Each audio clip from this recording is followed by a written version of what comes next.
তোমাকে একটা প্রশ্ন করি, তুমি যদি একটা ঘরে বন্দি হও যেখান দিয়ে প্রতিদিন একটা প্ল্যাটফর্ম নামে, আর ওই প্ল্যাটফর্মেই আছে তোমার খাবার, তুমি যত নিচে থাকবে তত কম খাবার পাবে, তখন তুমি কি করবে? এই প্রশ্নের উত্তর নিয়েই বানানো হয়েছে স্প্যানিশ সিনেমা দ্য প্ল্যাটফর্ম। মূল নাম এল হোয়ো। একটা সিনেমা না, এটা যেন একটা সোশ্যাল এক্সপেরিমেন্ট। সিনেমার শুরুটা খুব সিম্পল। আমরা দেখি একজন লোক ঘুম থেকে উঠে, ঘরটা চারপাশে কংক্রিটের, ঘরের মাঝখানে একটা বিশাল গর্ত, ঠিক নিচে আর ওপরে তাকালেই বোঝা যায় এই ঘর শুধু একটা না, অনেকগুলো লেয়ার, অনেকগুলো ফ্লোর। লোকটার নাম গোরিং। ও আসছে এই প্ল্যাটফর্মে স্বেচ্ছায়। হ্যাঁ, অন্যরা হয়তো শাস্তি হিসেবে এসেছে, কিন্তু গোরিং এখানে এসেছে একটা বই আর সার্টিফিকেট পাওয়ার আশায়। ওর সাথীর রুমমেট একজন বুড়ো লোক, নাম ত্রিমাগাশি। সে বলল এইখানে একটা প্ল্যাটফর্ম নামে প্রতিদিন একবার, আর সেই প্ল্যাটফর্মে থাকে খাবার, কিন্তু প্ল্যাটফর্ম 1 নাম্বার ফ্লোর থেকে নামে। যারা ওপরে তারা আগে খায়, আমরা নিচে, তাই আমাদের জন্য কিছুই থাকে না। গোরিং ধীরে ধীরে বুঝতে পারে এই জায়গাটা একটা প্রতীকী সামাজিক শ্রেণী ব্যবস্থার মতো। যারা ওপরের ফ্লোরে তারা পেট পুরে খায়, আর যারা নিচে তাদের কপালে থাকে শুধু হাড় বা ফেলে দেওয়া খাবার। ত্রিমাগাশি একসময় বলে, আমি একবার 132 নাম্বার ফ্লোরে ছিলাম, ওখানে না খেয়ে থাকতাম, কিন্তু পরে যখন 8 নাম্বারে আসি আমি মজা করে খেয়েছি। মানে মানুষ যখন নিচে থাকে তখন সে সহ্য করে, কিন্তু যখন ওপরে যায় তখন তার সহানুভূতি থাকে না।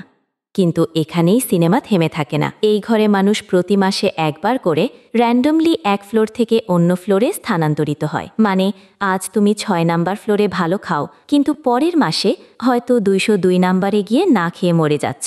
গোরিং নিজেও একসময় অনেক নিচে পড়ে যায়, আর তখন সে দেখেছে মানুষ কতটা পশু হয়ে যেতে পারে। ত্রিমাগাশি একসময় গোরিংকে বেঁধে রাখে, কারণ সে জানে খাবার না পেলে তাকে খেতে হবে। হ্যাঁ, এখানে ক্যানিবালিজমও দেখানো হয়েছে, তবে ভয় দেখানোর জন্য না, বরং দেখানোর জন্য মানুষ কত নিচে নামতে পারে যখন তার পেট খালি থাকে।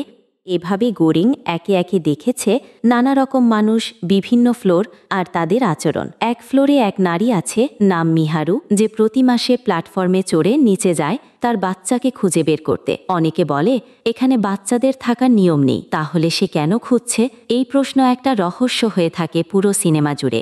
এক পর্যায়ে গোরিং নিজেকে খুঁজে পায় একদম নিচের ফ্লোরে, যেখানে খাবার তো দূরের কথা, কোনো শব্দও পৌঁছায় না। তার পাশে তখন আরেক রুমমেট, এক মহিলা, নাম ইমোগিরি। সে একসময় এই প্ল্যাটফর্ম এক্সপেরিমেন্টের অফিসে কাজ করত। সে গোরিংকে বোঝায় প্রতিদিন যথেষ্ট খাবার প্রস্তুত করা হয় যাতে সব কয়জন খেতে পারে, শুধু দরকার প্রত্যেকে যদি তার প্রয়োজন মতো খায়। মানে মানুষ চাইলেই সবাইকে বাঁচাতে পারে, কিন্তু কেউ সেটা করতে চায় না। কিন্তু সমস্যা হচ্ছে কেউ বোঝে না, আর কেউ শুনতেও চায় না। পরের মাসে ইমোগিরি আত্মহত্যা করে, গোরিং একা পড়ে যায়। এখন গোরিং আর তার মানসিক অবস্থা পুরো বদলে যায়। সে আর শুধু বাঁচতে চায় না, সে সিস্টেমের বিরুদ্ধে কিছু করতে চায়। পরের মাসে গোরিংয়ের নতুন রুমমেট হয় বাহারাত, একটা শান্ত বিশ্বাসী ছেলে যে একসময় নিজে প্ল্যাটফর্ম বেয়ে উপরে উঠতে চেয়েছিল। সে রশি নিয়ে এসেছিল, চেয়েছিল কেউ তাকে টেনে নেবে, কিন্তু ওপরের ফ্লোরের লোকজন তাকে বিশ্বাস করেনি, বরং অপমান করেছে। তখন গোরিং আর বাহারাত একটা প্ল্যান করে। এইবার তারা প্ল্যাটফর্মে করে নিচে নামবে আর সবাইকে বলবে খাও, কিন্তু শুধু তোমার প্রয়োজন মতো, নিচেও মানুষ আছে। তারা প্ল্যাটফর্মে দাঁড়িয়ে এক এক করে নিচে নামে, প্রতিটা ফ্লোরে গিয়ে বোঝায়, ভয় দেখায় এইটা খাবার না, এইটা দায়িত্ব। এভাবে তারা এক প্রকার খাদ্য বিপ্লব শুরু করে। কিন্তু যত নিচে নামতে থাকে তত বিপদ, হিংসা আর মৃত্যু দেখা যায়। কেউ কেউ আক্রমণ করে, কেউ খেতে চায় না।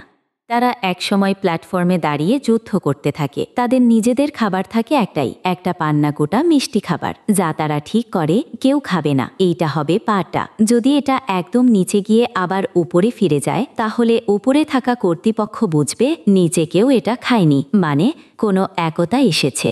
কিন্তু তখনই তারা পৌঁছে যায় একদম নিচের ফ্লোরে। তারা দেখে একজন বাচ্চা মেয়ে সেখানে আছে। হ্যাঁ, যাকে কেউ বিশ্বাস করেনি, সেই মিহারুর বাচ্চা আসলেই ছিল। সে না খেয়ে আছে অনেক দিন ধরে। গোরিং তখন সিদ্ধান্ত নেয় পান্না কোটাটা সে খাওয়াবে না, বরং এই বাচ্চাকেই পাঠাবে ওপরে। এই বাচ্চাই হবে আসল বার্তা।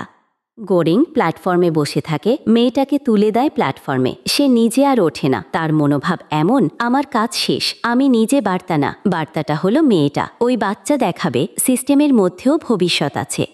দ্য প্ল্যাটফর্মের এই শেষটা অনেক কিছু বলে। মানুষ যখন শুধু নিজের কথা ভাবে তখন নিচের মানুষ মরতে বাধ্য হয়, কিন্তু কেউ যদি আত্মত্যাগ করে, বোঝাতে চায়, তবে পরিবর্তন সম্ভব। এই সিনেমা আমাদের সমাজের শ্রেণী, অসাম্য আর মানবিকতার একটা জ্যান্ত প্রতীক। গোরিং আমাদের চোখে নির্বাচিত নায়ক না, সে এক সাধারণ মানুষ, কিন্তু তার চেতনা, তার লড়াই তাকে অসাধারণ করে তোলে। তুমি যদি এই ভিডিও বা স্ক্রিপ্টটা ভালো লাগার মতো মনে করো, তাহলে এটা শেয়ার করো। কমেন্টে বলো তুমি হলে প্ল্যাটফর্মে কি করতে, নিজের প্রয়োজন মতো খেতে নাকি অন্যদের জন্য কিছু রেখে যেতে। এটাই ছিল দ্য প্ল্যাটফর্ম 2019 পুরো সিনেমার ব্যাখ্যা। আবার দেখা হবে নতুন কোনো সিনেমা নিয়ে, নতুন কোনো ভাবনার সাথে।